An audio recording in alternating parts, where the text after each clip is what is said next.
Hey there, young bookworms. Let's learn about Charles Dickens, the man who became a famous writer. Have you ever heard of Oliver Twist or A Christmas Carol? These amazing stories were written by none other than Charles Dickens, one of the most famous writers ever. But how did he become so legendary? Let's travel back in time to find out. Believe it or not, Dickens didn't have an easy start. When he was just 12 years old, his family went into debt and he had to work in a shoe polish factory to help out.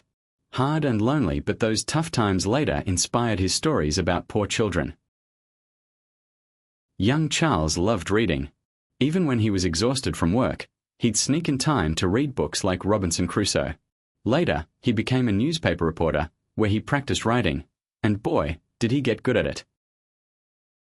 In 1836, Dickens wrote The Pickwick Papers, a funny series about a silly club. It became a huge hit. Suddenly, everyone in England was talking about him. He kept writing more classics, like David Copperfield and Great Expectations. He had 10 children, and a pet raven named Grip. He loved performing his stories on stage, like a rock star author. A Christmas Carol only took him 6 weeks to write. So, next time you see A Christmas Carol at Christmas, remember, Charles Dickens went from a factory boy to a literary superstar. Want to try writing your own story? Grab a pen and let your imagination run wild. Here's some famous quotes. It is a far, far better thing that I do than I have ever done. It is a far, far better rest that I go to than I have ever known.